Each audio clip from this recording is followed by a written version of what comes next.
춤의 뿌리는 하나예요. 그쵸? 언제 우리 인간이 이 인류에 존재했을 때, 그때 우리는 그 시대의 어떤 인류의 시작점을 뭘로 봤느냐? 인류의 시작점은 뭘로 봤냐? 그걸 우리는 원시 시대 또는 상고 시대라고 얘기를 해요. 그러면은 원시 시대, 상고 시대, 춤의 뿌리는 하나이다. 그 춤의 뿌리는 시대적인 흐름, 그러니까 역사 속에서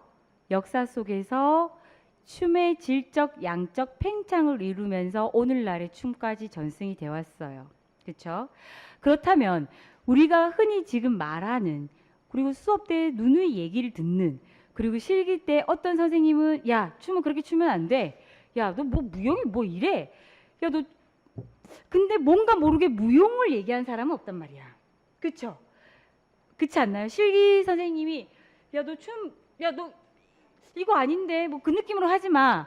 근데 무용을 말이지 얘야 호흡을 그 뭐 복식 호흡으로 하고 뭐 어떻게 얘기를 하고 막 앞으로 4번 걷고 뒤로 가 춤이라는 말이지라고는 쓰지만 무용이라는 단어는 쓰지 않는단 말이에요. 그러면 춤이 뭐며 무자 앞에 나오는 무자가 뭐며 무용은 뭐냐는 거야. 그리고 내가 이 한국이라는 한국 사람으로서 살아가면서 누누이 이 말을 하는 한국 춤은 뭐며 우리 춤은 뭐며 한국 무용은 뭐며 전통 춤은 무엇이며 신무용은 무엇이냐. 그리고 뭐 계속 간간히 들리는 민속춤과 교방춤과 궁중춤을 또 얘기를 해. 이 혼선의 어떤 이 무용학에서 우리는 무엇을 알아야 된다? 춤의 정확한 용어를 알아야 된다라는 거예요. 그리고 본류를 알아야 된다. 카테별. 그 볼륨을 정확하게 이해해야 한다. 자, 춤이라는 것은 오래전 그 인류가 처음 시작을 해서 한국이라는 나라의 구전적으로 불려왔던 우리의 한국말입니다. 한국말이고 그것을 기록화할 때는 무자로 사용이 되었어요. 그래서 조선 이전 또는 뭐 전후로 오랫동안 쭉 내려왔던 역사 속에서의 우리의 춤은 건무, 호선무, 예를 들면은 임무, 무자로 끝납니다. 맞아요? 틀려요? 맞죠? 그렇게 기록이 무자로 끝나와 있는데 20세기라는 아주 신세계가 열립니다. 갑자기 채승이가 단발을 턱 하고 나타나고 굉장히 이제 그 사진을 나중에 보겠지만 짧은 스커트를 입고 갑자기 막 이사도라 덩컨처럼 점프를 하고 그다음에 도약을 합니다.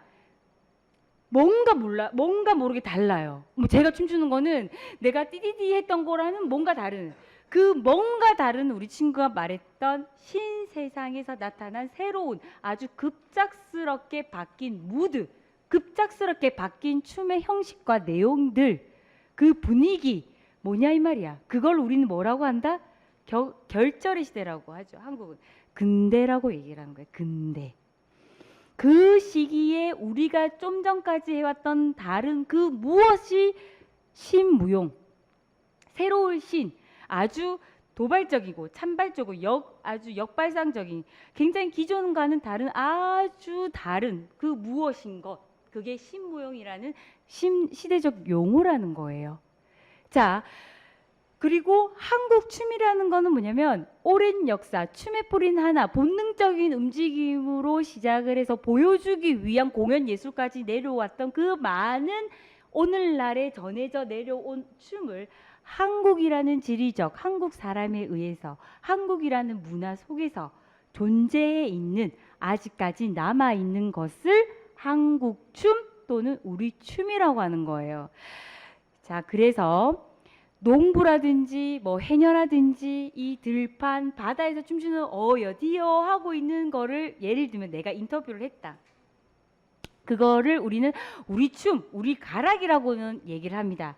하지만 전통춤 또 전통 무용이라는 클래스는 또 다릅니다. 자, 한국춤, 우리 춤 이해되셨죠? 그 모든 존재에 있는 것을 한국춤이라고 하면 전통 춤의 관점은 조금 다르게 봐야 된다. 무엇으로 봐야 되냐면 클래식으로 봐야 된다는 거예요. 고전 발레, 고전 무용 정말 전승될 가치가 있었냐? 전승될 만한 가치가 있었기 때문에 오늘날까지 그 춤이 무엇으로 존재하느냐? 국가적인 무용문화재, 문화재로 남을 수 있다라는 거죠. 고전 발레의 작품들이 몇 가지가 있나요? 돈키호테. 또 우리 고전 발레라고 할 때 지젤, 백조여수, 또 뭔가요? 그렇죠. 그러면 그 옛날 15, 16세기 루이가 나왔던 그 시기에도 그것만 있었을까? 아니거든. 엄청난 수의 고전 발레가 많았지만 발레가 많았겠죠. 오랜 사랑을 받고 정승될 만한 가치가 있었기 때문에 몇 개의 엑기스들만 남은 그거를 무엇이라고 얘기를 하냐면 고전 발레라고 얘기를 하는 거예요. 한국도 마찬가지입니다. 오랫동안 내려왔지만 전승의 가치가 있고 역사성이 있고 그만한 가치, 보존의 가치가 있는 것을 우리는 전통춤이라고 얘기를 하는 거죠. 자, 그래서 국가무용문화재, 시도무용문화재로 등록돼 있는 춤들을 보통은 전통춤이라고 얘기를 하는 거예요. 위에를 보시면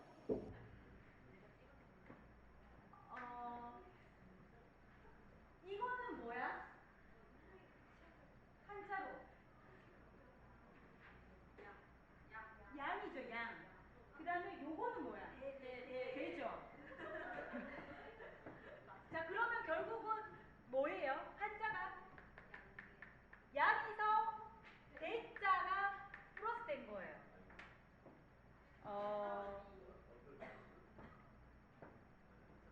한자를 보고 덮지 말아줘요, 제발. 설자 할 때 우리가 설문하거나 설득한다 설자는 뭐예요? 말로 하는 설자야. 한자로 써. 말씀설. 말설. 그쵸? 그래서 우리가 말 들면 설득을 시킨다라고 했을 때 그래서 이걸로 보여주는 게 아니죠. 이걸로 불죠. 그거는 설입니다. 설. 문자는 뭐예요? 글자예요.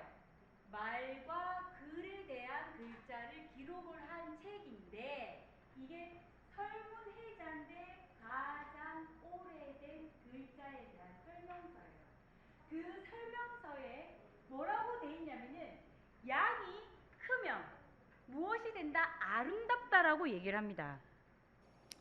한자 쓸 사람은 쓰세요. 제 설문해자에 중국에 가장 오래돼 있는 글자에 대한 설명서에 제자는 제사를 지낸다는 제자, 주자는 주인할 때 주자. 그러면 뭡니까? 제사를 지내는 주인, 주인이 찬사, 글을 표현을 하는 거죠. 찬사를 보내는 거죠. 예를 들면은 축이라는 거를 이제 축이라는 격려 또는 독려하는 그런 어떤 글을 쓸 때 뭐라고 하냐면 이 그 설문회자의 말을 하기를 제사를 지내는 수장이죠. 수장, 캡틴이 춤을 추면서 신에게 접근을 하는 사람을 무라고 했다라는 거예요.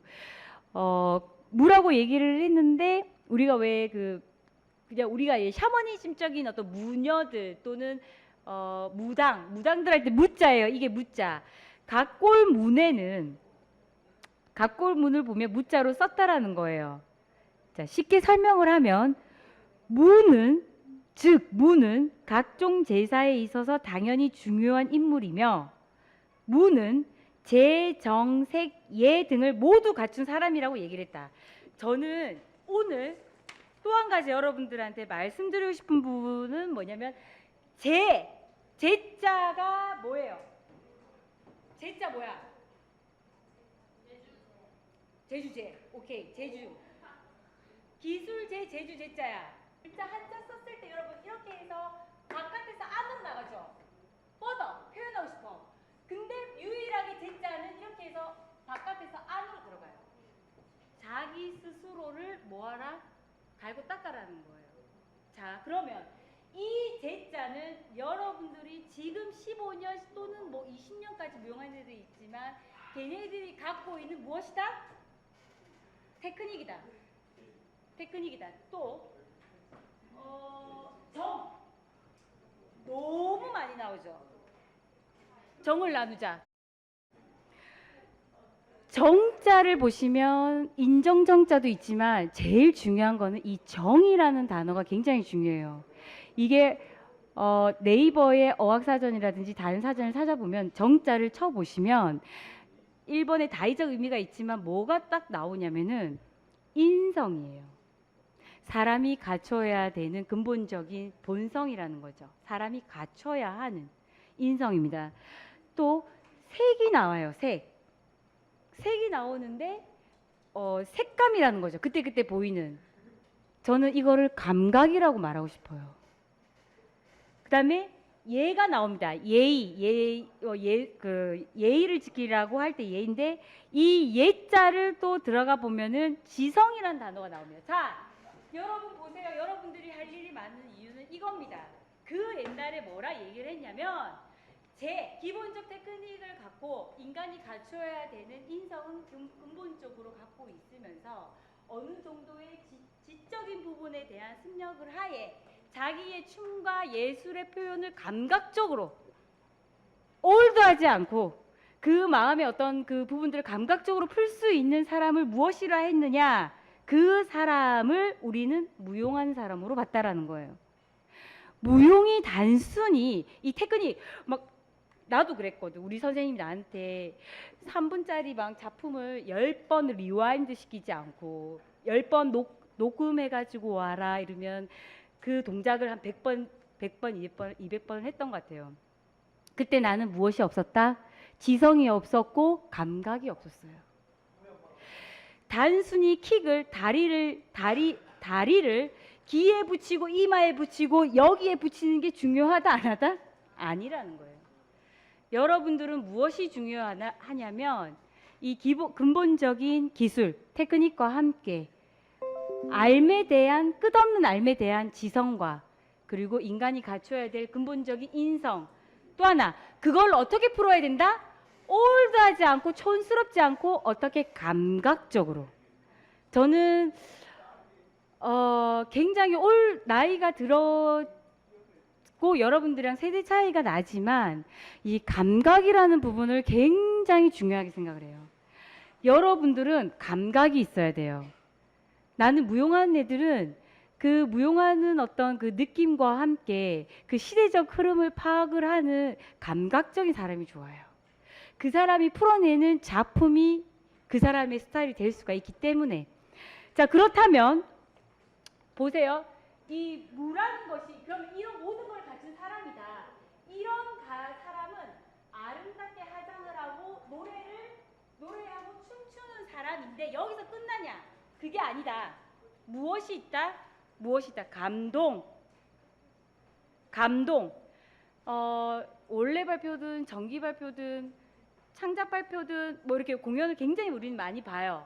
근데 내 기억에 남는 거는 뭐냐면 내 마음에 미동, 움직임이 있어야 된단 말이야.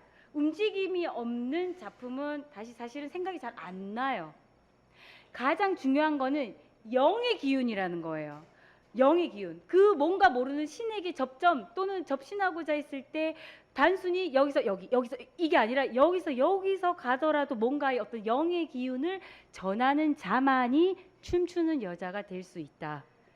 제 신의 다음에 쓸 수 있는 사람이 될 수 있다라는 뜻입니다. 이런 어떤 부분들에 의해서 저는 이 부분들을 요 줄에서 제가 말씀드리고 싶은 부분입니다. 뭐냐면 미의 어원적 구원으로 결국은 무녀는 미를 갖춘 춤을 추는 여자로 영의 기운을 전하는 인상과 예술적 상징을 가지고 있어야 된다는 얘기예요. 춤을 춘다는 게 그래서 어려운 거예요. 중간에 이제 그 상급생 여러분들이 3학년, 4학년으로 가면서 내가 갖고 있는 춤에 대한 회의적인 어떤 마음이 들면서 춤을 사실은 좀 놓아버리는 수가 있어요. 그만큼 춤이라는 영역이 굉장히 어렵습니다. 그리고 그 춤을 통해서 사람한테 감동을 주는 예술가는 더더욱 어렵습니다. 그렇게 여러분들이 감동을 주는 춤을 추려면 결국 무엇이 있어야 된다? 기본적인 테크닉, 지성과 인성과 또 한 가지 센스, 감각이 있어야 된다는 얘기예요. 자, 이제 마지막으로 또 말씀을 드리면, 그렇다면은 이 미라는 게 아까 나왔죠. 아까 양이 결국은 이거의 어는 뭡니까? 말이 아니 양이 살찌는 거였죠. 그쵸? 맞아요, 아니야? 그 미에 대한 부분이 또 조금 다른 부분인데, 아까 그 원시 시대나 상고 시대에는 사는 게 너무 힘들었죠. 뭐 산다라는 거 의미 자체가 없었던 것 같아요. 그냥 동물과 다를 바가 없었죠. 근데 단지 생존할 수 있다라는 거, 그다음에 후대를 낳을 수 있다라는 거, 그쵸? 예를 들면은 의식주, 그다음에 본능적인 어떤 성생활, 그런 어떤 부분들이 좀 동물들이랑은 좀 달랐겠지만, 그런 어떤 시대의 미에 대한 거, 아름다운 거, 내가 충만한 거, 내 만족이 아주 그 딱 꽉 차 있는 거를 미라고 있다라는 거예요. 오늘날 알고 있는 아름다움이랑 같아요, 틀려요? 틀려요. 그렇다면 미라는 개념을 조금 더 분석을 해 보니, 사람들은 미가 전반적인 아름다움이라고 얘기를 하지만, 실질적으로 고서를 찾아서 보면 너무나 재미있는 게 뭐냐면, 뭐야, 미인이 뭡니까, 미. 또 우리 여학생들 다 이 또 축복받은 비율이잖아. 그쵸? 비율이 다 좋아. 음,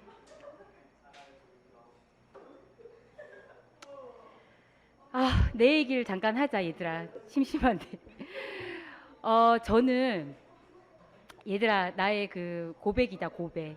얘들아, 저는 이제 여러분들도 지금 물론 그런 게 이제 먹는 거에 집착하잖아요, 지금. 뭐 예를 들면 고구마를 까먹는다든지, 젤리를 먹는다든지, 뭐 식사를 하시는 분들도 있고. 이제 그런데 저도 대학교 이제 그때까지 말랐는데 딱 들어와서 살이 먹는 거에 모든 거를 만족을 얻었나 봐요. 먹다 지쳐 잠들다 계속 먹었어요. 그러니까 뭐 계속 먹고 잘 때도 먹고 눈 뜨자마자. 그래서 아침에 일어나면 주먹이 안 잡혀질 정도로 손이 막 붓고 이랬는데, 제가 이제 조교도 하고 뭐 이렇게 하다 보니까 좀 너무 이제 힘들었나 봐요. 살이 안 빠져. 그래가지고 한 3년을 70분을 달렸어요. 예. 네. 70분을 70분을 100km로 달렸죠. 자, 그래서 그 한양 헬스에 거의 신화적인 그런 있는데, 나 VVIP 고객이잖아. 그래서 3년을 막 달렸어요. 이제 그렇게 하다 보니까 살이 한 15kg가 뚝 떨어지는 거예요. 이제 그러면서 우리 신랑을 만났어요. 우리 신랑은 저의 과거를 몰라요, 사실은. 근데 제가 생각을 했을 때 제일 좋아한다 지금 이 대목에서. 미라는 거는 여러분들이 스스로 꾸며가는 거라고 저는 생각해요. 미는 만들어가는 겁니다. 자, 만들어가는 부분인데, 그렇죠. 여자는 만들어지는 거예요. 여러분이 스스로 아까 말했던 무엇이다, 자기 일에 열심히 하고 지적인 지식을 쌓아가면서 배우고자 하는 열심히 하는 의욕과 마음가짐을 함께 인간에 대한 근본적인 매너를 지켜가면 미인은 될 수 있다라는 거예요. 자, 아까 여기서는 무엇만 얘기했냐면, 저는 얼굴만 본다고 얘기를 했어요. 사실은 얼굴을 보는 거는 염입니다. 염. 자, 보시면, 근데 이 미라는 것이 조금 신기한 게, 여러분들은 전체적인 부분이라고 얘기를 했는데, 제가 이제 15kg를 빼고 그 세상이 좀 달라지더라고요. 세상이 달라지고 좀 자신감도 붙고, 이제 그러면서 조금 더 발전적이고 진보적인 삶을, 적극적인 삶을 이제 나가는 중이기는 하나, 아직도 노력을 하고 있어요. 많은 노력을 하고 있는데, 전반적으로 우리 학생들이 말하고 있는 것이 미가 맞아요. 전체적인 태를 본다는 거예요. 자, 그게 왜 그러냐면은, 해석을 해보니 바로 이게 뭐예요? 미, 자, 다 모자랐어. 미, 자, 사람, 자, 그죠? 언, 말하다. 아름다운 사람은 어떤 사람? 사람이라고 하냐면 형이에요. 뭐 형태의 아름다움, 그것을 미라고 한다. 자, 그러면 염은 뭐냐? 염은 뭐냐면 염자, 똑같죠?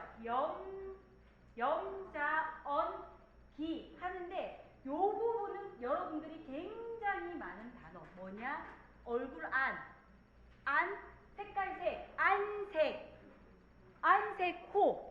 조호입니다. 자, 쉽게 설명을 하면 미라는 거는 단순히 얼굴의 아름다움을 말하는 것이 아니다. 얼굴의 안색, 그러니까 우리가 여러분 피부를 위해서 노력하시나요? 여러분들의 피부를 위해서 노력하시나요? 어떤 노력을 하시나요? 내 수업 원래 좀 이래. 어떤 노력을 해? 우리 친구. 나는 원래 타고난 피부 미인이다. 가장 중요한 거는, 사람은 이제 그런 얘기를 해요. 마음이 사실 꼴이라는 거는 뭐냐면, 마음이 이 형에 나타난다라고 해요. 이 안에. 안색, 이 얼굴에. 근데 얼굴에 대한 부분을 그래서 갈고 닦아야 되는 것도 사실은 맞습니다. 안색코, 염이라는 거는 이 얼굴에 대한 아름다움만을 얘기를 하는 거라면, 이 미인이라는 부분은 실질적으로 전체적인 태라는 거예요. 형태. 그래서 저는 여러분들이 어떤 사람이 됐으면 좋겠냐? 춤추는 미인이 되었으면 좋겠다는 거예요. 되게 와닿는 단어 아니니? 쓰세요. 춤추는 미인이 됐으면 좋겠다. 미인이 단순히 뭐다? 이게 아니다. 태가 아름다운 거를 미라고 썼기 때문에, 어원적으로 썼기 때문에 여러분들은 정리, 무용의 테크닉, 인간이 갖고 있어야 되는 인성, 색, 감각, 지성, 배우고자 하는 법, 도덕, 지성, 이거를 두루 갖춘 사람, 춤추는 미인이라는 거죠. 이해되셨어요? 춤추는 미인. 자, 단순히 그래서 앞으로 미인이라는 의미는 결국은 이 안색이 좋고 얼굴이 하얗고, 물론 지금 이 4대 이게 지금 중국의 4대 미인이에요. 미인. 공통점이 뭡니까? 못생겼죠. 그쵸? 우리가 보는 그거랑은 틀리지. 우리 남학생들 이거 미인들 보면 어떤 느낌이 들어요? 네 명 중에? 안 이쁘죠? 왜 안 이쁜 것 같아요? 그렇죠. 쌍꺼풀이 없죠. 또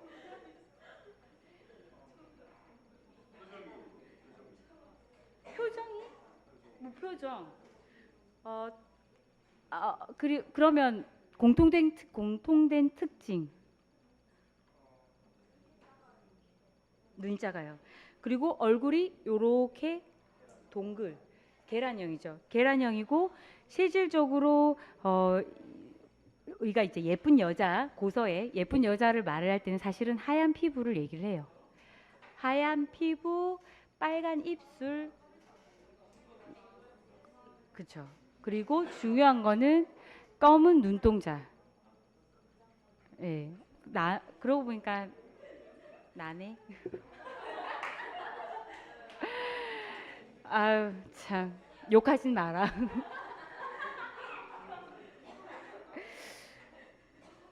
그 책에 그렇게 써 있어요. 그러니까 옛날 미인을 얘기를 할 때 예쁜 여자들 보면 얼굴이 동실동실, 그 다음에 눈은 자그맣고 동글동글하고 피부가 하얗고. 자, 그래서 그 하얀 피부를 되려고 뭘 했죠?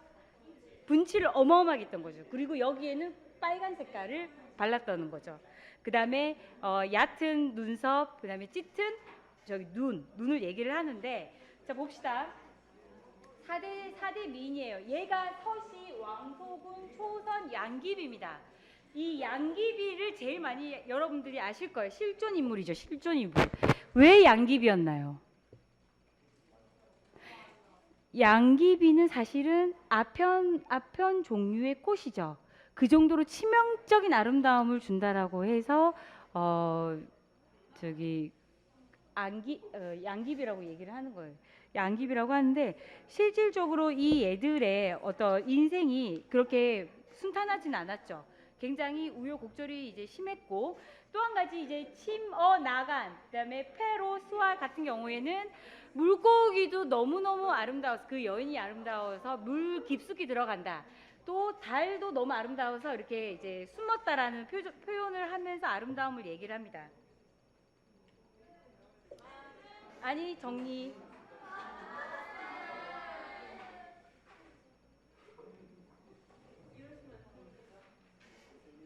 5분만 저한테 시간을 주세요. 마지막 메모하실 분들은 하세요. 이제는 그만 조용. 마이너스 3점. 오늘 첫 시간은 여러분들이 왜 춤을 역사를 공부를 해야 하느냐 그런 거, 그다음에 춤의 용어가 어떻게 정리되었느냐, 그리고 춤에 관련돼 있는 여러 가지 이야기들을 나누었습니다. 그렇죠? 마지막에 제가 5분 정도 시간을 달라고 했던 건 뭐냐면 제가 녹화를 5분 정도는 해야 돼요. 총정리예요. 총정리. 우리는 한국이라는 지리적, 그렇죠? 한국이 동아시아의 그 중간 지역에 있어요. 그걸 지리적이라고 얘기를 하고, 그리고 시 공간을 같이 하고 있어요. 내가 사실 바깥에서 갑자기 걷는 사람한테 우리라는 표현은 하지 않습니다. 실질적으로 우리의 춤, 우리라는 거라고 얘기했을 때 여러분들은 우리가 맞아요. 오랫동안 1학년 1학기 때부터 2학년 2학기까지 2년 동안 같은 공간에 같은 시 공간을 축적되어 있는 어떤 여러분들의 경험과 추억이기 때문에 여러분들은 우리라는 표현을 합니다. 하지만 요렇게 우리라는 표현은 쓰지 않습니다. 그렇죠? 그렇죠? 한국 춤이라는 것도 똑같은 의미입니다. 무엇이냐? 한국이라는 공간과 그 역사부터 쭉 그 선사시대부터 근대까지 또는 오늘날까지 내려왔던 같이 공유했던 시 공간이 있는, 그리고 그게 오늘날까지 남아있는 춤을 무엇이라고 하느냐? 한국 춤이라고 얘기를 하는 거예요. 자, 그러면 누군가가 물어봅니다. 야, 우리라는 단어는 뭐야? 너 지금 방금 너랑 나랑 우리라고 했는데, 예를 들면 남자친구가 싸워요. 너 나랑 지금 뭐 우리라고 했는데, 우리라고 했다 갑자기 야 너는 너 그따위 너는 뭐고 우리는 뭐니? 이 단어를 설명해 보라 했을 때 여러분들은 당당하게 말을 할 수 있습니다. 우리라는 거는 뭐냐면 그때 예를 들면은 번개를 해서 우리 잘 살아보자라고 얘기하지 않아요. 같이 공유했던 시간과 공간과 공유했던 모든 환경들을 같이 갖고 있는 것을 우린 우리라는 단어를 씁니다. 그래서 한국 춤 이꼴 우리 춤 또는 한국 무용이라는 단어를 쓴다. 첫 번째. 자, 그렇다면 춤은 뭐면 무용은 무엇이냐? 춤은 오랫동안 내려왔던 구전, 말로 했던 우리들의 통용된 단어다. 그래서 댄스 나인이라든지 뭐 요즘에 그 춤을 매개로 하는 프로그램이 많은데 춤추는 사람들 뭐 춤의 이야기 이렇게 춤자를 많이 씁니다. 그런 어떤 춤과 그거는 오랫동안 내려왔던 우리의 한글말, 그것이 조선 전까지, 근데 이전까지 기록에는 어떻게 나왔다? 한 글자, 한자로 무로만 적혀져 있었다. 무로만 적혀져 있었다라는 거죠. 근데 근대에 나타나 보니 급격히 변하는 신무용이 나타난 거예요. 그 대표적인 인물이 사실은 채승입니다. 그래서 채승이를 사실은 현대무용가 또는 현대무용의 분류로 보는 사람도 있어요. 틀린 말은 아닙니다. 연구에 학문을 하는 데에서 절대적인 옳은 말은 없기 때문입니다. 자, 그렇다면 근대에 새롭게 나타나는 신자를 쓰고 또는 무자를 사용했던 부분들을 용자를 씁니다. 자, 주목, 조용. 왜냐면 지금 필기한 사람도 있기 때문에 좀 조용히 해주세요. 무자는 실질적으로 한자에 의하면 사실 상체 중심이에요. 상체 중심이에요. 그래서 궁중무용이라든지 교방무용이라든지 한국무용이 현대무용이나 발레처럼 하체의 움직임이 크다 작다? 작아요. 굉장히 좋은 얘기 해줬는데, 그래서 사실 무자는 상체 중심이에요. 거의 아랫도리는 안 보이는. 왜? 한복을 입었기 때문에 보이지도 않아. 상체 중심에 있다가 근대 문물이 들어오면서 용자가 들어옵니다. 용자는 뛸 용이야. 뭘로 뛰어? 팔로 뛰나? 이렇게? 발로 뜁니다. 그래서 상하 움직임, 무용이 된 거예요. 그게 근대의 용어, 오늘날까지 내려왔던 공식적인 용어. 저요, 한국무용 전공이에요. 저 현대무용 전공이에요. 발렛은 좀 다른 영역이죠. 저는 실용무용이에요. 예를 들면 무용학이 분류됐을 때 무용학, 무용역사, 무용기록, 무용분석 이렇게 되는 거예요. 이해되셨어요? 그러니까 교육, 사회, 문화 영역의 공식적인 단어는 무엇이다? 무용이다. 근데 이 수업에는 그 옛날의 이야기까지 써와야 되기 때문에 춤과 무와 무용을 적절하게 사용하겠다. 자, 그 다음 이 부분입니다. 여러분들은 이런 사람이었으면 좋겠어요. 어떤 사람이냐면 그 옛날 오랫동안 내려왔던 춤이 남겨져 있을 수 있는, 전승될 수 있었던 거는 뭐냐면 전승될 만한 가치가 있었다라는 거예요. 그거는 무엇이냐? 사실 이건 역으로 갑니다. 고전을 만든 사람이에요. 무슨 말인지 압니까? 시대를 불문하고 초월을 하고 인간이 가질 수 있는 모든 누구나 전무후무 걸작을 남길 수 있는 고전을 남기는 거. 그것이 오늘날의 전통 춤이라고 얘기를 하고 발레는 그걸 고전 발레라고 얘기를 하는 거예요. 그렇다면 역으로 이런 고전 무용 또는 고전 발레 또는 기억에 남을 수 있는 명작 피나바우시 같은 그런 고전, 죽지 않는 고전, 영원한 고전을 남길 수 있는 사람은 어떤 사람이냐? 여기서 중요한 거 기술, 테크닉적인 부분, 인성적인 정에 대한 부분, 그다음에 지성적인 예에 대한 부분을 적절하게 감각적으로 풀어낼 수 있는 색을 가진 사람. 춤추는 미인만이 가능하다는 거죠. 영의 기운을 남길 수 있는 사람. 내가 영혼 없이 춤추는 걸 누가 따라 하겠습니까? 색과 재와 그 모든 영을 기운에 전달하는 이런 사람만이 무엇을 남길 수 있다? 고전을 남길 수 있다라는 거예요. 그래서 저는 이제 좀 여러분들이 좀 마음을 좀 가다듬고 다시 한번 조금 저버렸던 내가 걸어왔던 춤에 대한 부분을 좀 심도 있게 내 마음속으로 끌고 들어와야 되지 않나. 그리고 중요한 거는 내가 이걸 끌고 들어왔을 때 과연 나는 이것을 만들 수 있느냐. 이 부분들을 고민해 주셨으면 좋겠어요. 자, 질문. 네, 그러면 다음 시간부터는 원시 시대부터 쭉 내려가도록 하겠어요. 자, 수고하셨습니다.